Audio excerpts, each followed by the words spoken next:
So you made it through all the showings, you've negotiated a contract. It ought to be smooth sailing from now, right? Well, maybe. You still got to make it through the option period. We're going to talk about that today.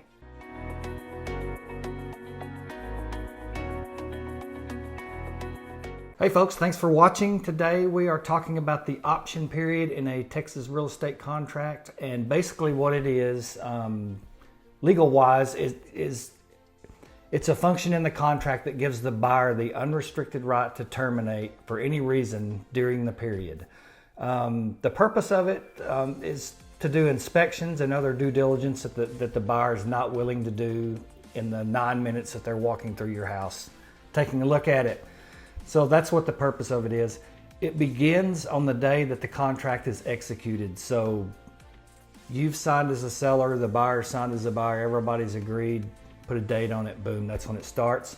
It could be anywhere from 1 day to 60 days. I've seen them as long as that. Typically in the market that we're in right now, it's about 5 to 7 days. During the option period, like I said before, that's when we're going to do all the inspections. So the different types of inspections, the one that will always happen is just a general inspection. The inspector will come out and look at everything.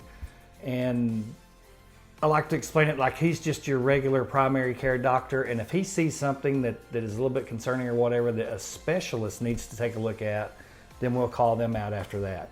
Secondary inspections, as I call them, might be roof, foundation, termite inspection. If the house has a septic system, may want to get that looked at, pools and pool equipment, things of that nature. Once all the inspections are done, if there are any repairs that the buyer would ask you as the seller to do, they will prepare an amendment and send over a copy of the inspection report or pages out of the inspection report that kind of explains what they're talking about. And they may ask you as the seller to do these repairs. Kind of your options during this time, you can agree to all of it. Just say, yeah, we'll do all these repairs. This is fair. Sign the document, off we go. You can also counter offer and say, we don't want to do these repairs, but we are willing to do these, and send it back over to the buyer and see if they'll agree to that. You can reject all the buyer's requests to say, no, we're not fixing anything, that we did it as is. The danger that you have there is it may cause the buyer to just opt out. You know, we can't buy the house, pay this price, and pay to do all these repairs, so we're just gonna exercise our right to opt out of the contract, and then you start all over. Option fee. Obviously, there's got to be a fee for this. It's written in the contract that if the option fee is $0, then the buyer gets no option period. So there's got to be anything from $1 to whatever.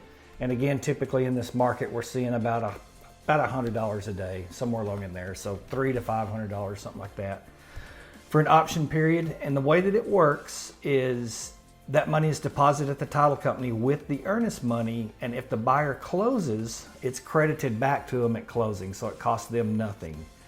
If the buyer opts out and terminates the contract, then you're eligible for that option fee to be given to you as liquidated damages for basically taking the property off the market. So I hope you got a little something out of this today. Stay tuned for an upcoming video where we're going to talk about some tips and tricks as a seller that you would use during the option period in negotiating. So talk to you then.